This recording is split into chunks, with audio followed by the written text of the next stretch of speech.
Thomas McKenna wiped the sweat from his weathered brow as he surveyed the devastation around his ranch. The drought had lasted 8 months now, longer than any he could remember in his 15 years in Arizona territory. What had once been green pastures stretching to the horizon were now cracked earth and dust devils. His cattle lay dying in whatever shade they could find, their ribs showing through hides stretched tight as canvas. The well that had sustained his family and livestock for over a decade had finally run dry 3 days ago. His wife Sarah had taken to rationing their drinking water, giving the children smaller portions while she barely drank at all.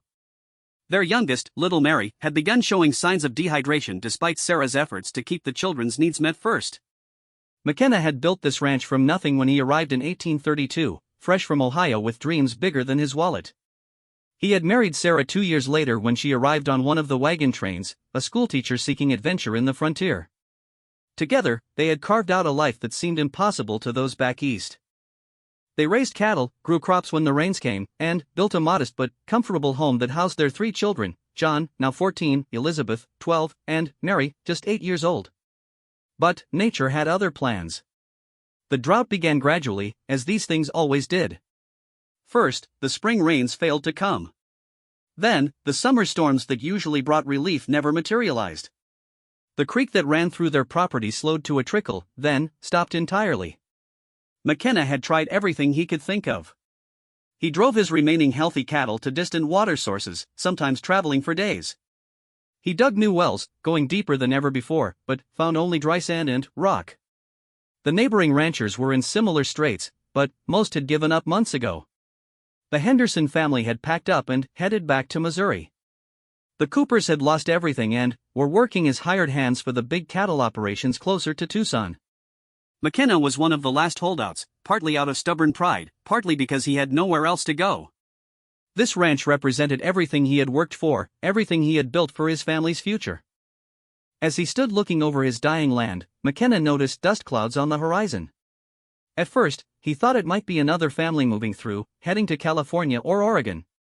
But, as the shapes grew clearer, his heart sank. It was a band of Apache warriors, at least 20 of them, riding hard toward his property. The Apache had not been overtly hostile to his family in the past. There had been an uneasy peace, built on mutual respect and careful distance. McKenna had always treated the native tribes with fairness when they encountered each other. He had never cheated them in trades, never tried to drive them from lands that were rightfully theirs, and had even helped during a harsh winter 3 years prior by sharing supplies with a struggling Apache band. But times were different now. The drought affected everyone, not just the white settlers. The Apache were struggling to find water and game just as desperately as the ranchers were struggling to keep their cattle alive. Desperation had a way of changing people, of making enemies out of those who had once coexisted peacefully. The warriors approached with weapons visible but not drawn, which McKenna took as a cautiously good sign. Their leader was a man McKenna recognized, Chief Mongas Coloradas of the Chiricahua Apache. He was a tall, imposing figure with graying hair and scars that spoke of many battles. His reputation preceded him as both a fierce warrior and a shrewd negotiator. McKenna walked out to meet them, his own rifle left deliberately behind in the house. He raised his hand in the universal gesture of greeting, hoping his nervousness did not show. Chief Mongas Coloradas dismounted and approached on foot, a sign of respect that McKenna appreciated. "Thomas McKenna," the chief said in heavily accented but clear English. "You are still here." "Yes, Chief. This is my home. My family's home." McKenna gestured toward the house where he knew Sarah was watching from behind curtains, ready to gather the children and barricade themselves if necessary. The chief nodded slowly, his dark eyes taking in the obvious signs of the drought's devastation. Dead cattle, withered crops, the desperate appearance of a man clinging to hope by his fingernails. "The earth is angry," Chief Mongas Coloradas said. "She gives no water to anyone. My people suffer. Your people suffer. The animals suffer." "That's the truth of it," McKenna agreed. "Been the worst year I can remember. My warriors are hungry. Our children cry for water. The buffalo have gone north, following water we cannot find. The deer have disappeared into country too dangerous for hunting." The chief's expression remained neutral, but McKenna could hear the underlying desperation in his words. McKenna felt his stomach tighten. He knew what was coming. In times like these, raiding became not just an option but a necessity for survival. The Apache had always been skilled at taking what they needed when peaceful means failed. McKenna's ranch, despite its current state, still had resources that hungry people would find valuable. "Chief, I understand your situation. If I could help, I would. But, as you can see," McKenna gestured around at his dying ranch, "we barely have enough to keep our own family alive. I see cattle still breathing. I see horses in your corral. I see a house with walls and a roof." The chief's voice remained calm, but there was steel underneath. "These things have value." McKenna's mind raced. He had perhaps 30 head of cattle left from what had once been a herd of over 200. His horses numbered only 8, and those were essential for survival in this harsh country. Without them, his family would be completely stranded. The house contained their few remaining supplies, their tools, their weapons, and the precious little water they had left. "Chief, those cattle are dying. The horses are needed to find water and supplies for my children. Take them, and you doom my family to die here." McKenna tried to keep his voice respectful but firm. Chief Mongas Coloradas studied him for a long moment. Around them, the other Apache warriors sat silently on their horses, waiting for their leader's decision. The tension in the air was thick as the dust that swirled around their feet. "You speak of your children," the chief said finally. "I think of mine also. But I have 20 families who look to me for leadership. 20 families who will starve if I do not find food and water soon." The math was simple and brutal. McKenna's family of 5 against 20 Apache families meant the chief was responsible for perhaps 80 or more people. From a purely practical standpoint, the choice was obvious. But McKenna was not ready to give up his family's only chance at survival. "There has to be another way," McKenna said desperately. "Some other solution that doesn't leave either of our families to die." Chief Mongas Coloradas tilted his head slightly, a gesture that reminded McKenna of a predator evaluating prey. "What do you propose, Thomas McKenna? What do you have that could feed 20 families?" McKenna's mind went blank. What did he have? A dying ranch, starving cattle, a handful of horses, a small cache of supplies, and... His thought stopped on something his grandfather had once told him about negotiating with native tribes. Sometimes, the most valuable thing you could offer was not material goods, but respect for their customs and acknowledgement of their power. "I have one thing that might interest you more than cattle or horses," McKenna heard himself saying before he had fully thought through the implications. The chief raised an eyebrow. "Speak." McKenna's heart pounded as he considered the enormity of what he was about to propose. It went against every instinct he had as a husband and a father, but desperation made men consider impossible things. "My horses," McKenna said slowly. "Not the 8 I have here, but a promise of horses." "Many horses. More horses than you have ever seen in one place." "You do not have many horses, Thomas McKenna. Your corrals are nearly empty." "Not now," McKenna agreed. "But I know where to get them. In California, there are ranches with thousands of horses. Spanish horses, bred for speed and strength. I know the trails, I know the people who own them." This was partially true. McKenna had indeed traveled to California twice in the past 5 years, had seen the massive horse ranches operated by the Spanish landowners. He had even discussed purchasing horses from them, though the numbers he was beginning to contemplate were far beyond anything he had ever seriously considered. Chief Mongas Coloradas looked skeptical. "And why would these men give you their horses?" "Because I would trade for them. Everything I have, everything I could get." McKenna paused, knowing his next words would either save his family or doom them. "Chief, what if I could promise you 1,000 horses? The finest horses in all of California?" The silence that followed was deafening. Even the Apache warriors shifted on their mounts, murmuring among themselves in their own language. 1,000 horses was a fortune beyond measure, enough to make the Chiricahua Apache one of the richest and most powerful tribes in the Southwest. 1,000 horses, the chief repeated slowly. "For what? For your dying cattle and empty wells?" McKenna felt sweat running down his back despite the dry heat. This was the moment of truth, the point where his desperate gamble would either succeed or destroy everything he held dear. "No, chief. 1,000 horses for one night with my wife." The words hung in the air like smoke from a wildfire. The Apache warriors stopped their murmuring entirely. Even the wind seemed to pause. Chief Mongus Coloradus stared at McKenna with an expression that revealed nothing of his thoughts. McKenna immediately realized how his proposal sounded, how it could be interpreted. He rushed to clarify, though each word felt like swallowing glass. Not what you might think, Chief. Not as a wife would be with her husband. But, as an honored guest. To speak with her, to learn from her wisdom, to understand the ways of the white woman who has survived in Apache country for 15 years. This was a desperate attempt to reframe his offer in terms that might appeal to Apache customs of hospitality and the exchange of knowledge. McKenna knew that native tribes often valued the opportunity to understand their neighbors, to learn about different ways of thinking and living. Chief Mongus Coloradus continued to study him without speaking. The other warriors were clearly agitated, speaking among themselves in rapid Apache. McKenna caught a few words he recognized, mostly related to horses and numbers, but not enough to understand their full conversation. Finally, the chief spoke. You would trade 1,000 horses for one night of conversation with your woman? Yes, McKenna said, though his voice came out as barely more than a whisper. And if you fail to bring these horses? If this promise proves to be wind and dust? McKenna had been hoping the chief would not ask this question, but he had prepared an answer. Then, you may take everything I have, including my life if you choose. But, I will not fail, Chief. I give you my word as a man who has always dealt honestly with your people.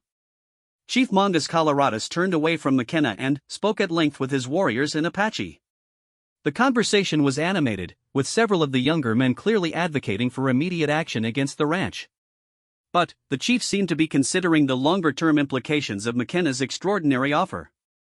After what felt like hours but was probably only minutes, the chief turned back to McKenna. This proposal is unlike any I have heard. It requires much consideration. I will speak with the elders of my tribe. You will have 3 days to bring your woman to our camp, if we decide to accept your offer. She will be treated with all honor, as a guest, not as a captive. And, you will have 6 months to deliver the horses. McKenna felt a mixture of relief and terror.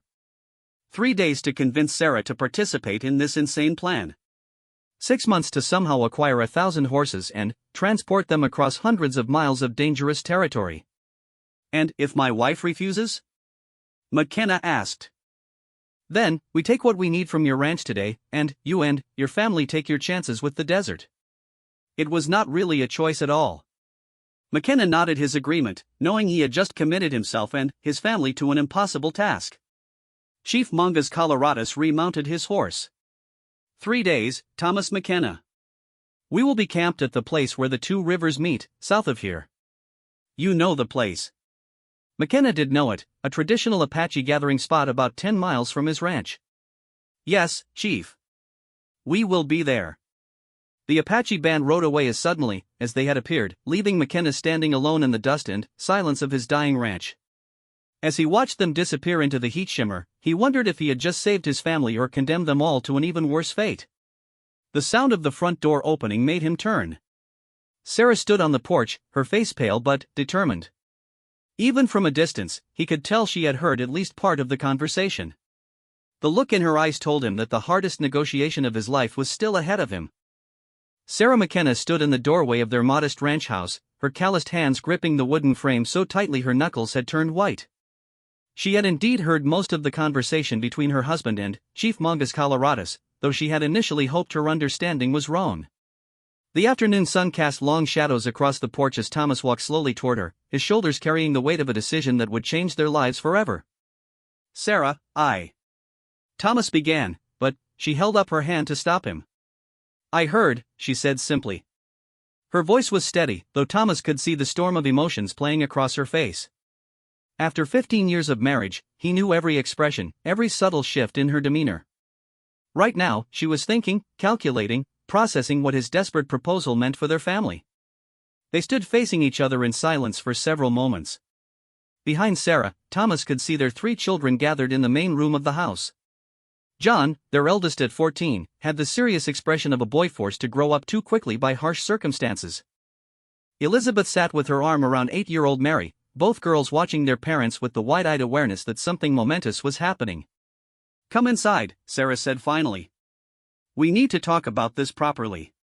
Thomas followed her into the house, removing his hat and hanging it on the wooden peg beside the door. The interior was cooler than the scorching heat outside, but not by much. Their home was simply furnished but comfortable, built with loving care over the years. The main room served multiple purposes with a large wooden table that Sarah used for cooking and the children used for their lessons, chairs that Thomas had crafted himself, and shelves lined with the few books they had managed to transport from Ohio. Sarah gathered the children around the table. John, Elizabeth, Mary, sit down. Your father has something important to tell us all. Thomas looked at his family, these 4 people who meant everything to him, and felt his heart break a little more. How could he explain to his children that he had just offered to essentially loan their mother to strangers?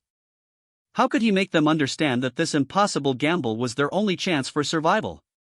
Children, Thomas began, his voice rougher than usual. You know we've been having a hard time with the drought. Our cattle are dying, our well is run dry, and we don't have enough supplies to last much longer. John nodded gravely. At 14, he understood their situation better than his younger sisters. He had been helping his father try to save the ranch for months, working like a grown man despite his youth. The Apache came to us today because they're in the same situation. Their families are hungry and thirsty too. Chief Mongas Coloradus needs supplies to keep his people alive. Are they going to hurt us, Papa? Mary asked, her voice small and frightened. No, sweetheart. They're not going to hurt us. But I had to make an agreement with them, a trade, to keep everyone safe and fed. Elizabeth, who at 12 was old enough to sense undercurrents of adult conversation, looked between her parents with growing concern. What kind of trade, Papa? Thomas glanced at Sarah, who nodded encouragingly. She had always believed in being honest with their children, even about difficult subjects. I promised Chief Mongas Coloradus that I would bring him 1,000 horses within 6 months. In return, he would leave our ranch alone and help us find sources of water for our animals. John whistled softly. Even as young as he was, he understood the enormity of that number. Papa, where are we going to get 1,000 horses? California. There are big ranches there with more horses than we've ever seen. Spanish families who breed horses for the Mexican trade routes. But, Papa, Elizabeth said slowly, how are we going to pay for 1,000 horses? We don't have that kind of money. This was the question Thomas had been dreading. The chief also requested something else as part of the agreement. He wants your mother to spend one evening at their camp as an honored guest, to share knowledge about our way of life. The children looked confused, sensing there was more to this arrangement than their father was explaining. Sarah decided it was time for complete honesty. Children, what your father is trying to tell you is that Chief Mongas Coloradus wants to understand how white families live, how white women manage households and raise children in this harsh country. He sees that we've survived here for 15 years, and he wants to learn from that experience. This was Sarah's way of framing the situation for the children, emphasizing the educational and cultural exchange aspect rather than the more troubling implications of the arrangement. Mary, being the youngest, accepted this explanation easily. Will you teach him about cooking and sewing, Mama? Something like that, sweetheart. But John and Elizabeth were not so easily satisfied. John, especially, had the suspicious look of a young man who sensed he was not getting the whole truth. Mama, why would the chief want to learn about white women's work? Apache women have their own ways of doing things. Sarah met her son's eyes steadily. Because understanding your neighbors makes you stronger, John. The Apache and the white settlers are going to be sharing this land for a long time. The more we understand each other, the better chance we all have of surviving together. This was actually a profound truth, though it barely scratched the surface of the complex situation they found themselves in. Sarah had spent considerable time thinking about relationships between cultures during the years they had lived in Apache territory. She had observed that the families who treated the native tribes with respect and genuine curiosity about their customs fared much better than those who approached every interaction with fear or hostility. After sending the children to tend to their remaining chores, Sarah and Thomas sat alone at the table. The late afternoon light streaming through their small windows cast a golden glow across the worn wooden surface where they had shared thousands of meals, made countless plans, and weathered numerous crises together. Tell me exactly what you promised, Thomas. All of it. Thomas recounted the entire conversation, including his desperate offer and the chief's conditions. Sarah listened without interrupting, her face revealing nothing of her inner thoughts. "One night as an honored guest," she said when he finished. "And, you trust this chief to honor that arrangement?" Chief Mongas Coloradus has a reputation for keeping his word. He's never broken an agreement with white settlers, as far as I know. And, he specified that you would be treated as a guest, not a captive. But, if something goes wrong? If his young warriors see this differently than he does? If someone in the tribe decides that an honored guest deserves different treatment than what we're expecting? These were the questions that had been haunting Thomas since the words left his mouth hours earlier. "Sarah, I won't lie to you. There are risks. Big risks. But, the alternative was watching them take everything today and leaving us to die in the desert." Sarah stood and walked to the window, looking out over their struggling ranch. "And, the horses? How exactly do you plan to get 1,000 horses from California ranches that we can't afford?" "I've been thinking about that. The Spanish families out there, they're having their own problems. Mexico is in chaos, trade routes are being disrupted, and some of those big ranches are struggling to sell their livestock. If I could offer them something they need more than horses." "Like what?" "Land. Water rights. Safe passage for their goods to markets in Texas and New Mexico. Information about American territorial laws that might affect their property holdings." Sarah turned back to face him. "Thomas, those are things we don't have either." "Not yet.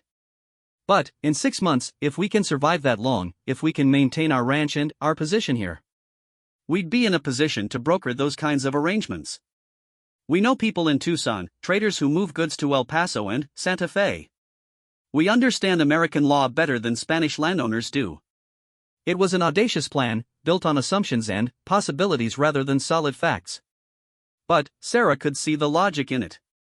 If they could somehow weather the current crisis, their position as established American settlers in good standing with local Apache tribes would indeed have significant value to California ranchers facing uncertainty about their future.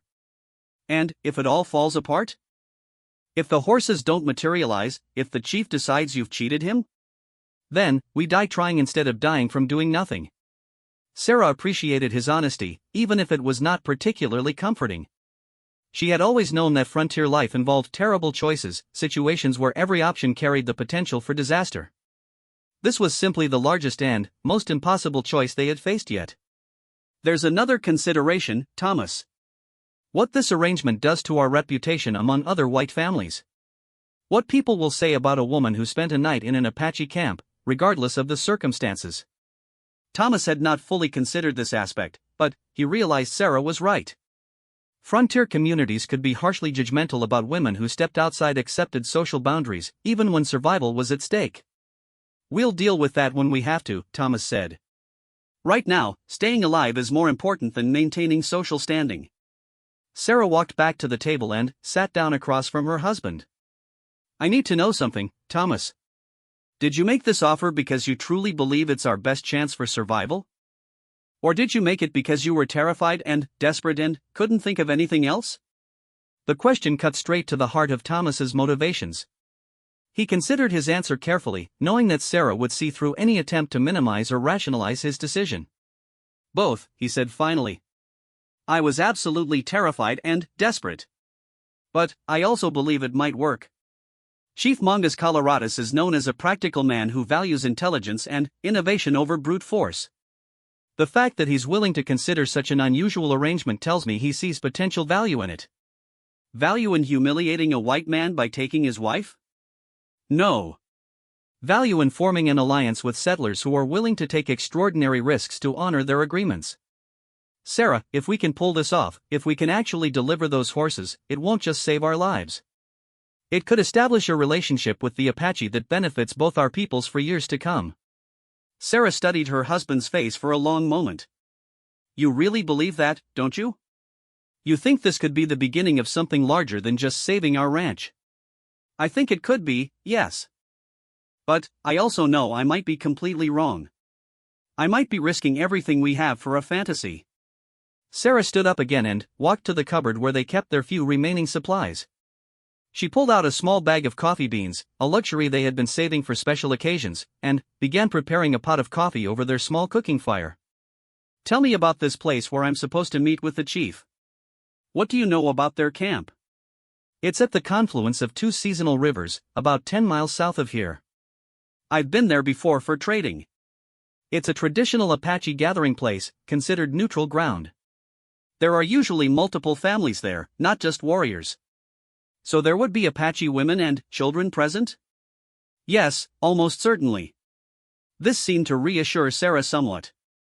The presence of Apache families would make the encounter feel less like a military operation and more like a cultural exchange. And I would return home the next morning? That's what the chief indicated. One night, then, you come home. Sarah poured 2 cups of coffee and set one in front of Thomas.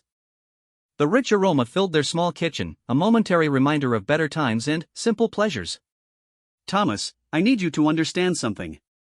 If I agree to this, it's not just for our family. It's because I believe you're right about the larger possibilities. I've lived in this country long enough to know that the fighting between Apache and settlers accomplishes nothing except creating more widows and orphans. Thomas felt a surge of love and admiration for his wife. Even in the face of an impossible situation, Sarah was thinking about the broader implications of their choices.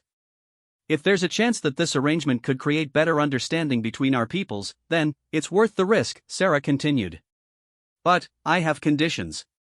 Name them. First, you take the children to the Murphy Ranch while I'm gone. They don't need to be here alone, and they don't need to see their mother leave for an Apache camp. The Murphy Ranch was about 20 miles east, owned by an Irish family who had always been friendly with the McKennas.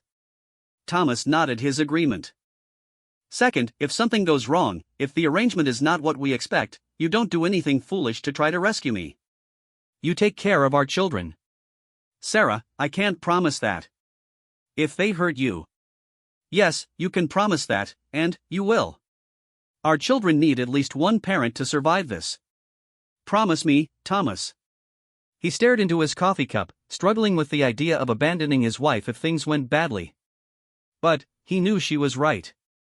Their children's welfare had to come first. I promise. Third, we tell the children the complete truth about what we're doing and why. They're old enough to understand, and they deserve to know. Thomas looked up in surprise. Sarah, Mary is only 8 years old. Mary is 8 years old and living in Apache territory during a drought that's killed most of our cattle. She's not a sheltered child in Ohio. She needs to understand the realities of our situation. Sarah was right again. Their children had grown up in harsh circumstances that forced early maturity and practical understanding of life's dangers. And, fourth, we spend the next 3 days preparing for this as if it were a diplomatic mission, not a desperate gamble. I want to know everything you can tell me about Apache customs, their language, their social structures. If I'm going to represent our family and our way of life, I want to do it properly. Thomas felt a renewed sense of hope as he listened to his wife approach this challenge with the same methodical intelligence she brought to every aspect of their frontier life. Sarah had always been the practical one in their partnership, the one who turned his grand ideas into workable plans. There's one more thing, Thomas. When we deliver those horses to Chief Mongas Coloradus, I want to be there.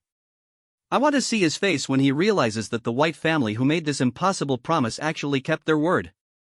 As the sun set over their drought-stricken ranch, Thomas and Sarah McKenna began planning for the most extraordinary diplomatic mission in the history of the American Southwest. The morning of the third day dawned clear and mercilessly hot, with no clouds on the horizon to offer hope of relief from the relentless drought. Sarah McKenna dressed carefully in her best traveling clothes, a simple but well-made blue dress that she had worn to church services in the few settlements they had visited over the years. She braided her long brown hair in a practical style that would withstand the desert wind, then stood before the small mirror in their bedroom, looking at herself with the same calculating gaze she might use to assess livestock or weather conditions. Thomas had spent the previous evening giving her detailed instructions about Apache customs and social expectations, drawing on his limited but genuine experience trading with various tribal groups over the years. Sarah had listened intently, asking practical questions about greetings, gift-giving protocols, and how to show respect without appearing weak or submissive. The children had taken the full explanation of their parents' arrangement with surprising maturity.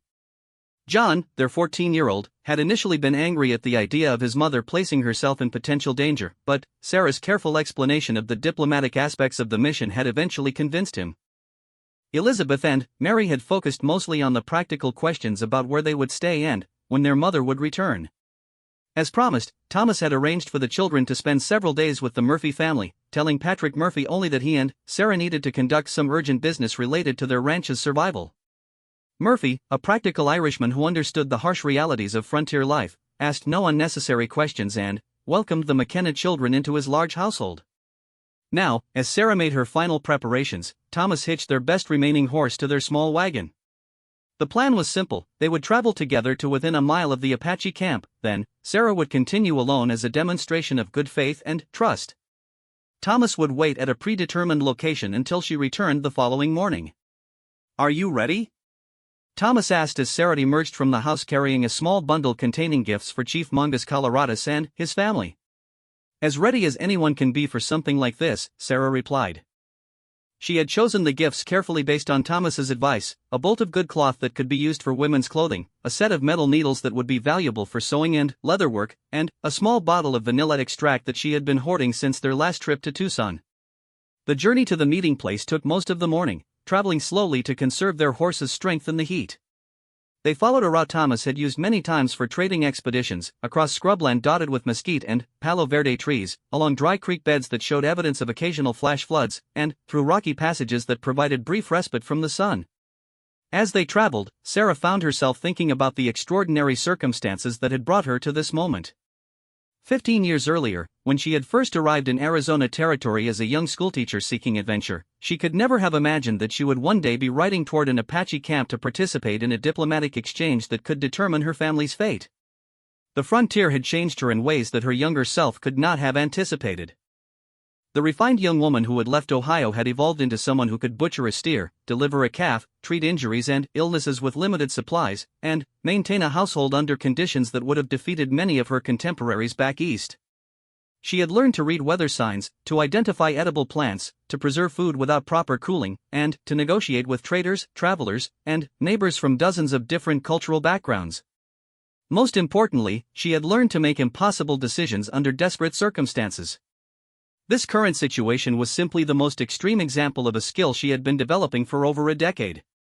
"Thomas," she said as they approached the area where he would leave her to continue alone, "I want you to know that whatever happens today and tonight, I don't blame you for the choice you made. If our positions were reversed, if I had been the one facing Chief Mongus Coloradus with our children's lives at stake, I might have made the same decision." Thomas pulled the wagon to a stop beside a large boulder that would serve as his landmark for the return journey. "Sarah, if anything goes wrong." "Nothing will go wrong," she said with more confidence than she felt. "We've both seen enough of life out here to know that most people, whether they're Apache or white or Mexican or anyone else, are trying to do right by their families. Chief Mongus Coloradus is protecting his people the same way you're protecting ours." She climbed down from the wagon and shouldered her bundle of gifts. "I'll see you here tomorrow morning."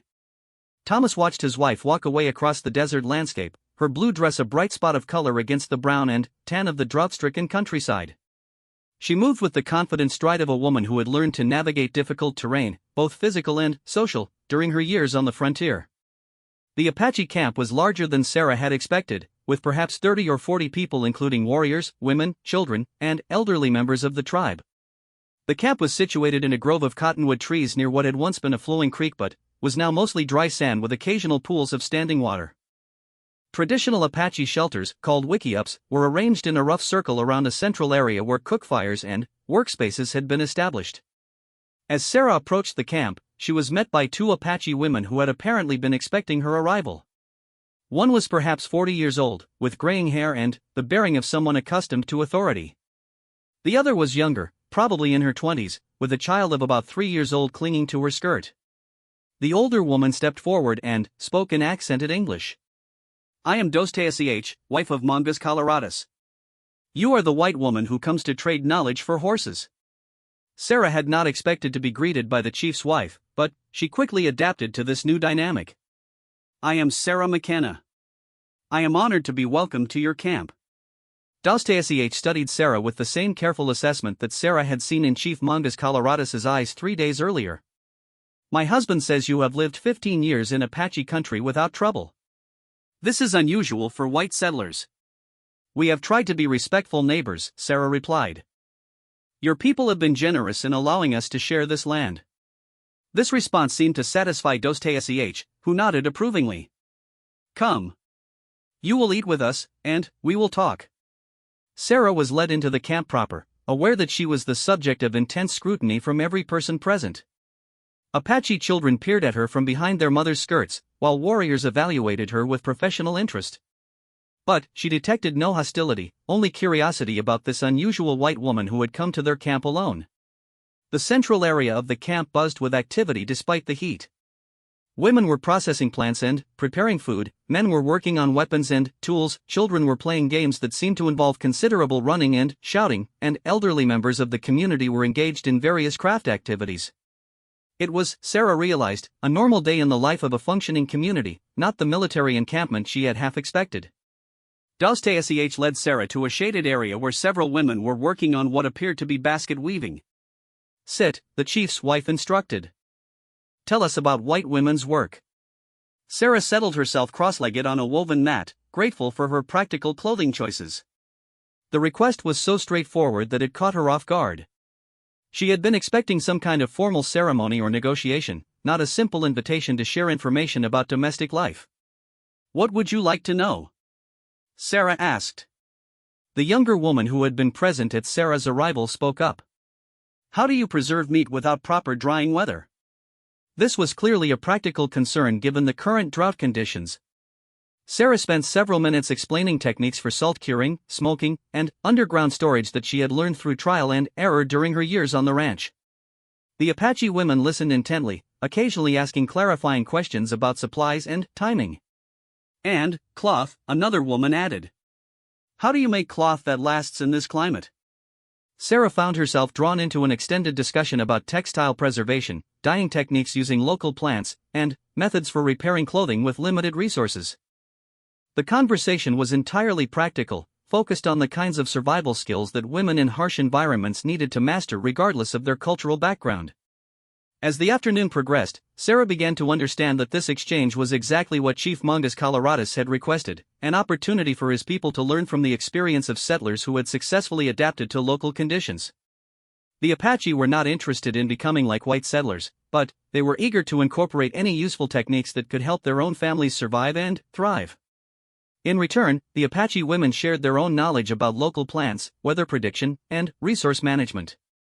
Sarah learned about edible roots she had never identified, techniques for finding water in seemingly barren landscape, and methods for making tools and containers from materials she had overlooked. The cultural exchange continued through the afternoon and into the evening, with different members of the community joining and leaving the conversation as their own work permitted. Sarah met Apache men who asked detailed questions about cattle ranching, horse training, and trade relationships with Mexican and American merchants. She spoke with elderly Apache who were curious about white educational practices, religious customs, and family structures. Throughout these conversations, Sarah was struck by the intelligence and sophistication of the questions she encountered. The Apache were not simply seeking to copy white practices, but rather to understand the underlying principles that made those practices effective in specific circumstances. They were approaching the exchange with the same strategic thinking that had allowed them to survive and flourish in one of North America's most challenging environments. As evening approached, Chief Mongus Coloradus himself joined the group around the fire where Sarah had been sharing a meal with several Apache families. The food had been simple but well-prepared: roasted meat that Sarah suspected was deer, various cooked plants that she was learning to identify, and a type of bread made from ground seeds that was more flavorful than she had expected. The women tell me you have useful knowledge, the chief said without preamble. I hope so. Your people have taught me many things as well. I feel that I am receiving more benefit from this exchange than I am providing. This response seemed to please the chief. Good trade benefits both parties. When both sides learn something valuable, the agreement has honor. Chief Mongus Coloradus sat down beside the fire, and Sarah noticed that his presence immediately changed the dynamic of the group. Conversations became more formal, and attention focused on the interaction between the chief and his unusual guest. Tell me about these horses your husband promises, the chief said. 1,000 horses is more than most men see in their entire lives. Sarah had been expecting this topic and had prepared her response carefully during the long afternoon of cultural exchange. My husband believes that Spanish ranchers in California have more horses than they can use profitably. The political situation in Mexico makes it difficult for them to sell horses through their traditional trade routes. They need new markets and new partnerships. And your husband can provide these things? We believe so. We have established relationships with traders who move goods between California, Arizona, and Texas. We understand American territorial law and can help Spanish ranchers navigate the changes that will come as this region becomes more firmly under American control. Chief Mongas Coloradas considered this explanation. You speak of things that have not happened yet, agreements that do not exist, horses that are owned by other people.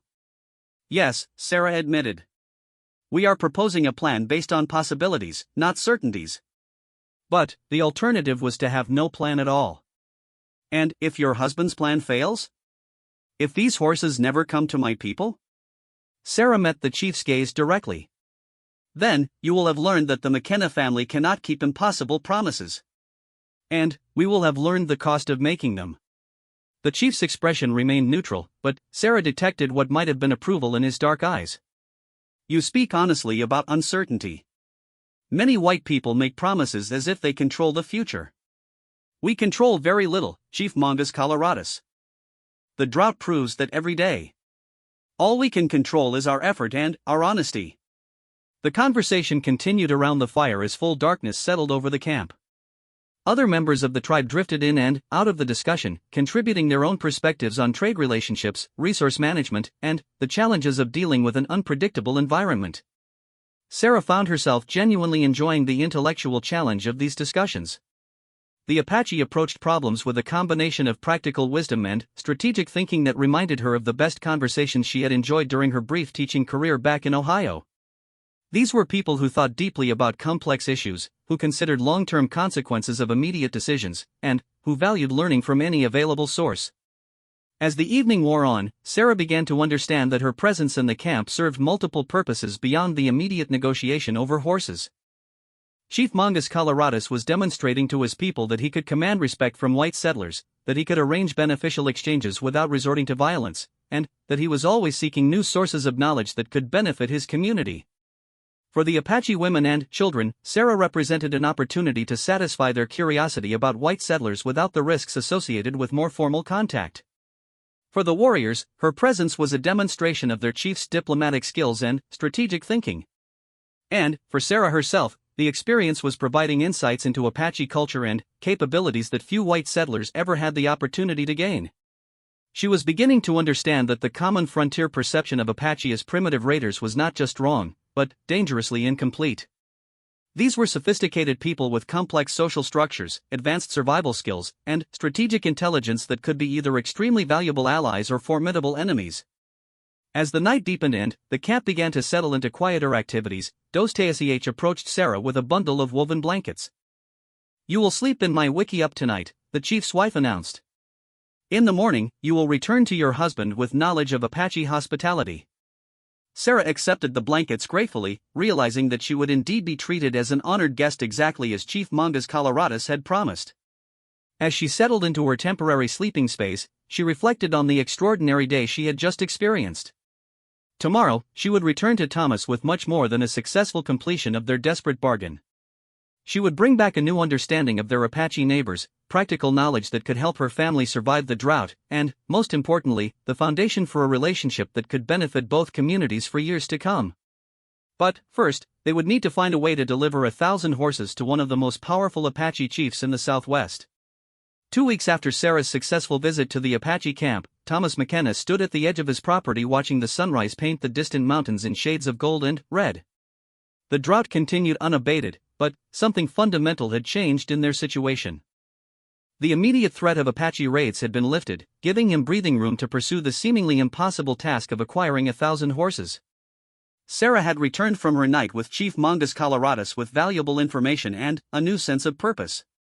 Her detailed account of Apache knowledge about desert survival had already helped them locate 2 previously unknown water sources on their land.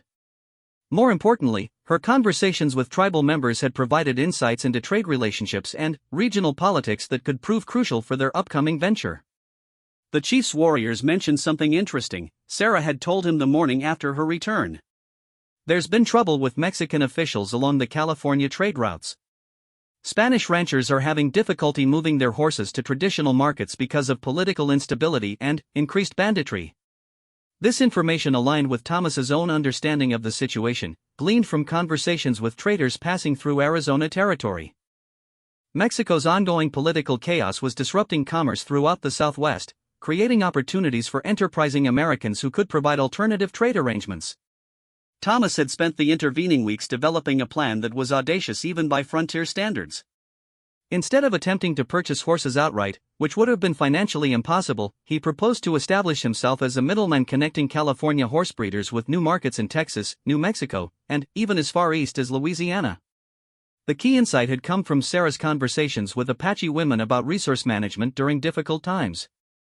They talked about creating networks of mutual obligation, she had explained. Instead of trying to accumulate resources for yourself, you build relationships where everyone benefits from everyone else's success. Applying this principle to the horse trade, Thomas envisioned a complex arrangement involving multiple Spanish ranchers, American traders, territorial officials, and, ultimately, Chief Mongas Coloradas himself. The Apache chief would receive his 1,000 horses not as a single massive payment, but as the culminating delivery in a trade network that generated ongoing benefits for all participants. The first step required a journey to California, leaving Sarah to manage their ranch and children while Thomas attempted to negotiate agreements with Spanish landowners he had never met. It was a risk that could easily result in failure, financial ruin, and the eventual forfeit of his life to an Apache chief who would not appreciate being deceived. But it was also their only chance. Thomas had spent 3 days preparing for the journey, studying maps, gathering what little money they could spare, and composing letters of introduction to California ranchers whose names he had learned from other traders. Most importantly, he had worked with Sarah to develop a communication system that would allow them to coordinate their efforts despite the hundreds of miles that would separate them. "If I'm not back within 4 months, take the children and head for El Paso," Thomas instructed as he prepared to leave. "Don't wait for me, and don't try to honor my agreement with Chief Mongas Coloradas." "You'll be back," Sarah replied with more confidence than either of them felt. "And you'll have those horses with you." The journey to California took Thomas 3 weeks, traveling with a small caravan of traders headed for Los Angeles. The route led through some of the most challenging terrain in North America, across desert that killed unprepared travelers and through mountain passes where weather could change from blazing heat to freezing cold within hours. Thomas used the travel time to refine his approach to the California ranchers. Instead of presenting himself as a desperate man trying to acquire horses he could not afford, he would position himself as a representative of emerging American territorial interests, capable of facilitating beneficial relationships between Spanish landowners and the new political realities they all faced. The first ranch he visited belonged to Don Carlos Velez, a Spanish nobleman whose family had been granted vast tracts of land during the Mexican colonial period. The Velez ranch stretched across thousands of acres of prime grazing country, supporting herds of horses and cattle that dwarfed anything Thomas had ever seen. Don Carlos received Thomas in the main house of his hacienda, an impressive adobe structure surrounded by gardens that managed to stay green even during the drought. The Spanish landowner was a man in his 60s with the bearing of someone accustomed to wealth and authority, but Thomas detected an underlying tension that suggested recent concerns. "Señor McKenna," Don Carlos said in excellent English, "my foreman tells me you wish to discuss horses. But you do not appear to be a wealthy man." Thomas had anticipated this observation and prepared for it carefully. "No, Don Carlos, I am not wealthy. But I represent something potentially more valuable than immediate payment. I represent access to American territorial administration and new trade relationships that could secure your family's holdings for generations." This got the Spanish ranchers' attention. Like most California landowners, Don Carlos was deeply concerned about the implications of American territorial expansion for Spanish property rights. "Continue," Don Carlos said. Thomas spent the next hour outlining his proposal.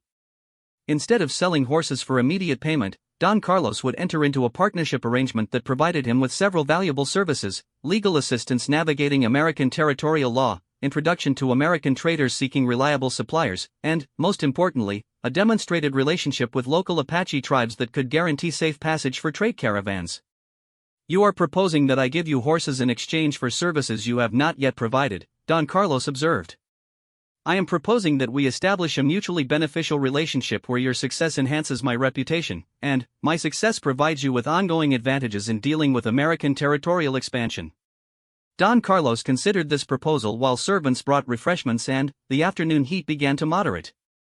Thomas used the silence to study his surroundings, noting evidence of both substantial wealth and recent belt-tightening.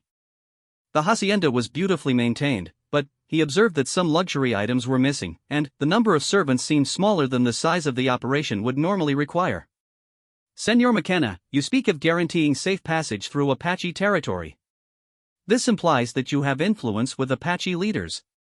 I have a working relationship with Chief Mongus Coloratus of the Chiricahua Apache. My family has lived peacefully in his territory for 15 years, and we have recently strengthened our diplomatic ties. Thomas carefully avoided providing details about exactly how those diplomatic ties had been strengthened, focusing instead on the practical benefits that such a relationship could provide. And you believe this Apache chief would honor agreements to protect trade caravans? Chief Mongus Coloratus is a practical man who understands the value of ongoing trade relationships over short-term raids. If he sees that peaceful cooperation provides better long-term benefits for his people, he will maintain those agreements. This was actually a sophisticated understanding of Apache political thinking that Thomas had gained through his recent interactions with the tribe. The Apache were not inherently hostile to trade relationships, but they required demonstrable benefits and genuine respect for their territorial rights. Don Carlos stood and walked to a window overlooking his vast horse herds. How many horses are you seeking, Senor McKenna? Initially, I would like to arrange for the delivery of 1,000 horses to Arizona territory, to be distributed among several American and Apache recipients as a demonstration of our partnership's effectiveness. 1,000 horses represent significant value, Senor McKenna. Even for a ranch of this size, such a commitment would require careful consideration. Thomas joined Don Carlos at the window, looking out over hundreds of horses grazing in carefully maintained pastures. Don Carlos, what do you see when you look at those horses? I see the product of 3 generations of careful breeding, Senor. Horses descended from the finest Andalusian stock, adapted to American conditions. I see assets that are becoming increasingly difficult to convert to usable value through traditional channels. Mexican political instability has disrupted your normal trade routes. California's transition to American territorial status creates uncertainty about property rights and business relationships. You need new markets and new partnerships. Don Carlos turned away from the window to study Thomas more carefully. You are proposing to help me develop these new relationships. I am proposing that we create them together. Your horses, distributed through channels I can develop, establish your reputation among American territorial officials and traders. My success in fulfilling agreements with Apache leaders demonstrates the viability of peaceful trade relationships. Both of our reputations are enhanced, creating opportunities for expanded cooperation. The Spanish rancher was clearly intrigued by the proposal, but also aware of its risks. And if your agreements with the Apache fail? If these horses disappear into raids rather than establishing trade relationships? Then, you will have learned that I am not a reliable partner, and you will never work with me again. But, if the arrangement succeeds, you will have established yourself as the primary horse supplier for a trade network extending from California to Texas.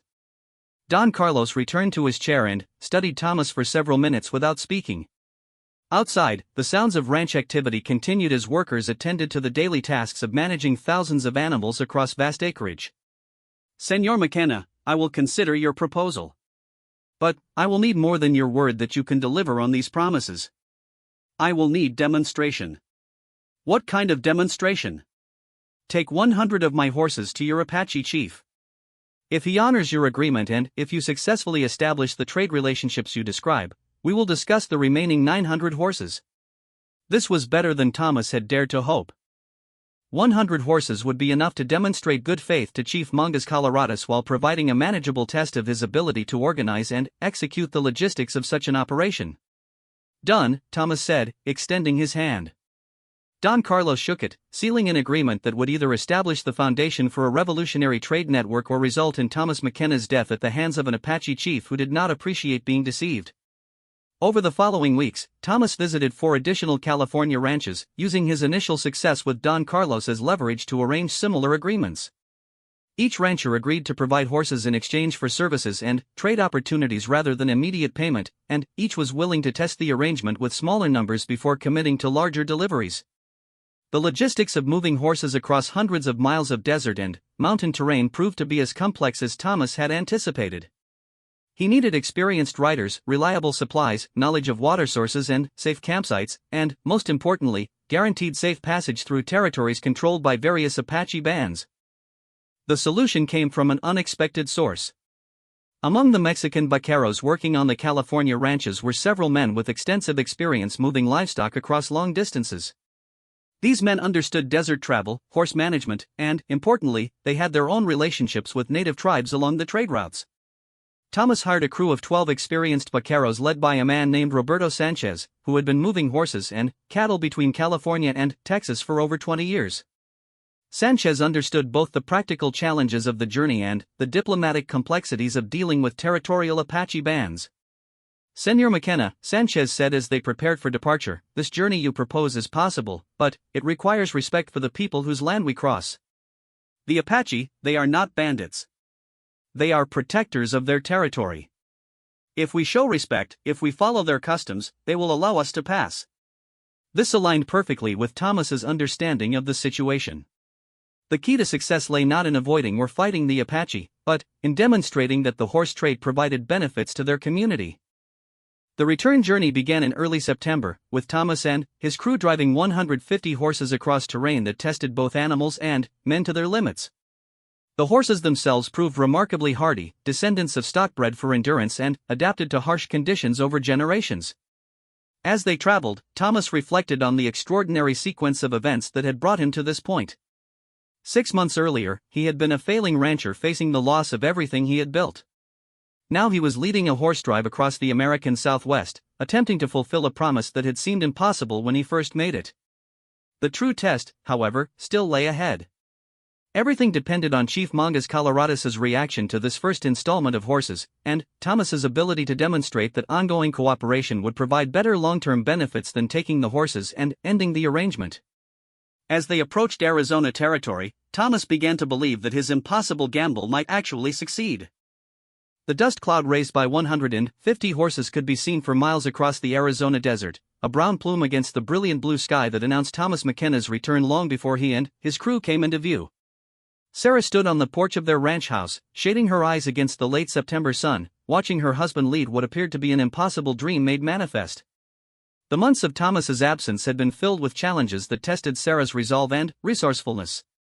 The drought had finally broken in late August, bringing torrential rains that ended the immediate water crisis but created new problems with flooding and muddy conditions. Sarah had managed to save most of their remaining cattle and had even negotiated the purchase of additional livestock from departing neighbors at remarkably favorable prices. More importantly, she had maintained the diplomatic relationship with Chief Mangas Colorados, hosting 2 additional visits from Apache representatives who came to assess the McKenna family's trustworthiness and to share information about regional developments. These interactions had evolved into a genuine friendship with several Apache women, particularly Dos Tsh, who had taught Sarah advanced techniques for desert agriculture and plant medicine.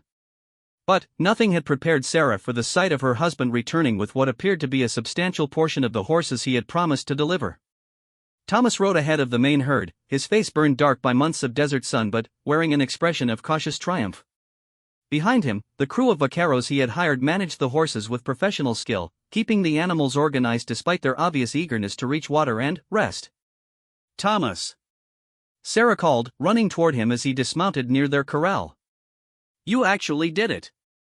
"Part of it," Thomas replied, embracing his wife with an enthusiasm that suggested his own surprise at his success. "These are the proof of concept horses. If Chief Mangas Colorados accepts this delivery and if our new trade relationships work as planned, we'll have the full 1,000 within 6 months." Sarah looked past her husband at the magnificent animals his crew was expertly directing into temporary holding areas. Even to her experienced eye, these were clearly exceptional horses. Larger and more muscular than the typical frontier stock, with the proud bearing and flowing movement that spoke of careful breeding and excellent care. "Tell me everything," Sarah demanded as they walked toward the house. "I want to know about every ranch, every negotiation, every mile of the journey." Over the following hours, as Thomas's crew settled the horses and established a temporary camp near the ranch, he recounted the extraordinary adventure that had consumed the past 4 months of his life. He described the California ranches with their vast herds and sophisticated breeding operations, the Spanish landowners who combined old-world elegance with frontier pragmatism, and the complex negotiations that had resulted in agreements based on mutual benefit rather than simple monetary exchange. The key insight came from your experience with the Apache, Thomas explained. Instead of trying to buy horses outright, which we couldn't afford, I offered to create ongoing value for the ranchers through services and relationships they couldn't develop on their own. Sarah listened with growing admiration for her husband's diplomatic skills and strategic thinking. The man who had returned from California was more confident and sophisticated than the desperate rancher who had left Arizona months earlier. And Roberto Sanchez, Thomas continued, gesturing toward the lead vaquero who was organizing the evening care for their horses, he turned out to be the key to making the whole operation work. He knows every water source, every safe camping spot, and every Apache bandleader between here and California. More importantly, he understands how to present our operation as beneficial rather than threatening to the tribes whose territory we cross. This last point was crucial for the next phase of their plan. Tomorrow, Thomas would need to present himself to Chief Mangas Coloradas not as a desperate man who had barely managed to acquire a few horses, but as a successful businessman who was demonstrating the reliability of his new trade network. The meeting with Chief Mangas Coloradas had been arranged through the diplomatic channels Sarah had maintained during Thomas's absence.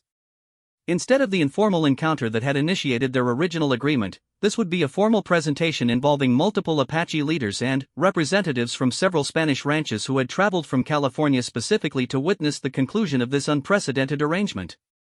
There's something else, Thomas said as the evening settled around their ranch. Don Carlos Velez and 2 other California ranchers are coming to observe this delivery. If Chief Mangas Coloradas accepts the horses and if we can demonstrate the ongoing value of our trade relationships, they're prepared to commit to much larger agreements. Sarah felt a thrill of excitement mixed with nervousness. The stakes of tomorrow's meeting had grown far beyond their family's immediate survival. Success could establish them as major players in southwestern trade relationships, while failure could destroy not only their own lives but also the reputations of the California ranchers who had trusted Thomas's promises. The day of the great horse delivery dawned clear and cool, with autumn finally beginning to moderate the desert heat that had dominated the summer months. Thomas and Sarah dressed in their finest clothes, understanding that this meeting would be remembered by everyone present for years to come. The delivery location had been carefully chosen by mutual agreement between Thomas and Chief Mangas Coloradas. A large meadow near the confluence of 2 seasonal rivers provided adequate space for the horses, good visibility for all participants, and access to water for both animals and people. Most importantly, it was neutral ground that belonged to no particular Apache band, suitable for a meeting involving multiple tribal groups. As Thomas and his crew drove the horses toward the appointed location, they were joined by the 3 California ranchers who had traveled across the desert to witness this historic exchange. Don Carlos Velez, dressed in the elegant riding attire of Spanish nobility, rode alongside Thomas as an equal partner rather than a distant business associate. Señor McKenna, Don Carlos said as they approached the meeting site, I confess that when you first proposed this arrangement, I believed you were either a fool or a charlatan. Today, I hope to discover that you are neither. Today, Don Carlos, we all discover what happens when desperate circumstances force people to attempt impossible things. The Apache were already waiting when the horse drive arrived at the meadow. Chief Mangas Coloradas sat mounted at the head of what appeared to be at least 50 Apache warriors from multiple bands. Behind the warriors, Thomas could see Apache families gathered to witness what their leaders clearly considered an event of major significance. But this was not the desperate Apache chief Thomas had first encountered months earlier. Chief Mangas Coloradas was now dressed in elaborate ceremonial attire that emphasized his status as a major leader of his people. His horse was decorated with intricate beadwork, and his weapons displayed the finest craftsmanship Thomas had ever seen. The chief had clearly decided to treat this occasion as a demonstration of Apache power and sophistication rather than simply a transaction between desperate neighbors. Thomas dismounted and approached Chief Mangas Coloradas on foot, following the diplomatic protocols Sarah had learned during her cultural exchanges with Apache women. He carried with him a carefully prepared speech that would present the horse delivery as the first step in a long-term relationship rather than simply the fulfillment of an unusual bargain. Chief Mangas Coloradas, Thomas began, I return to you with the first horses of our agreement, 150 animals bred from the finest Spanish stock and selected for their strength, intelligence, and endurance. The chief dismounted and walked among the horses, examining them with the expert eye of someone who had been evaluating horse quality his entire life. His warriors followed at a respectful distance, clearly impressed by the animals but waiting for their leader's assessment. After several minutes of careful inspection, Chief Mongus Coloradus returned to face Thomas. "These are exceptional horses, Thomas McKenna. They are worth more than the cattle and supplies we might have taken from your ranch 6 months ago." "Yes, Chief. And they represent something more valuable than immediate gain.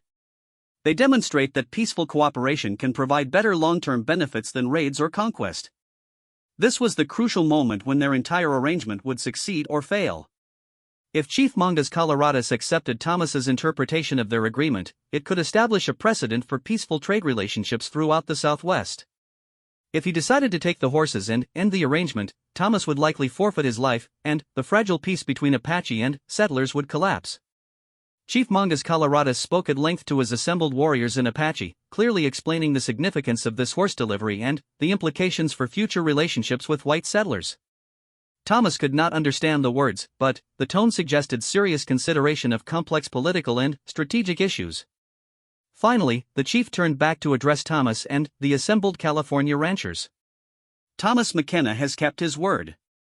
These horses prove that white settlers can honor their agreements and provide beneficial exchanges rather than only taking from Apache land. We accept this delivery as the first payment of the 1,000 horses promised to our people." The relief Thomas felt was so intense he nearly staggered. But Chief Mongus Coloradus was not finished. "More importantly, we accept Thomas McKenna and his partners as trading allies of the Apache people. Their horses may travel safely through our territory, their goods may be sold in our camps, and their families may live peacefully in the lands we share." This was far more than Thomas had dared to hope for. The chief was not only accepting the horse delivery but establishing a formal trade relationship that could provide the foundation for expanded operations throughout the Southwest. Don Carlos stepped forward, understanding that he was witnessing the creation of something unprecedented in the history of Spanish-Native relations in North America. "Chief Mongus Coloradus, I am Don Carlos Velez of California. I provide the horses that Thomas McKenna brings to you, and I wish to establish direct trading relationships with your people." The chief studied the Spanish rancher with the same careful assessment he had given Thomas months earlier. "Don Carlos Velez, you are welcome in Apache territory as a friend of Thomas McKenna. Your horses are magnificent, and your willingness to travel so far demonstrates respect for our people." Over the following hours, what had begun as a simple horse delivery evolved into a complex diplomatic gathering involving multiple Apache bands, California ranchers, and territorial traders who had come to observe this unprecedented event. Agreements were negotiated for ongoing horse deliveries, safe passage guarantees for trade caravans, and cultural exchanges that would benefit all participants. Sarah, who had insisted on being present for this historic moment, found herself serving as an interpreter between Apache women and the wives of California ranchers who had accompanied their husbands on the journey. The conversations ranged from practical discussions about desert survival techniques to sophisticated exchanges about child-rearing practices and resource management. As the sun began to set over the meadow, Thomas realized that his desperate gamble had succeeded beyond his wildest expectations. Not only had he fulfilled his promise to deliver horses to Chief Mongus Coloradus, but he had established the foundation for a trade network that could transform relationships throughout the American Southwest. The final surprise came when Chief Mongus Coloradus approached Thomas as the gathering began to disperse. "Thomas McKenna, you have proven yourself to be a man of honor and wisdom. When you deliver the remaining horses of your promise, we will consider you and your family to be permanent allies of the Apache people. Your children will be welcome in our camps, your knowledge will be valued by our councils, and your enemies will become our enemies." This was an extraordinary commitment that essentially provided the McKenna family with Apache protection for life. It was also a recognition that Thomas had created something far more valuable than a simple trade arrangement. As the various groups began their return journeys, Thomas and Sarah stood together watching the Apache drive their new horses toward their traditional lands.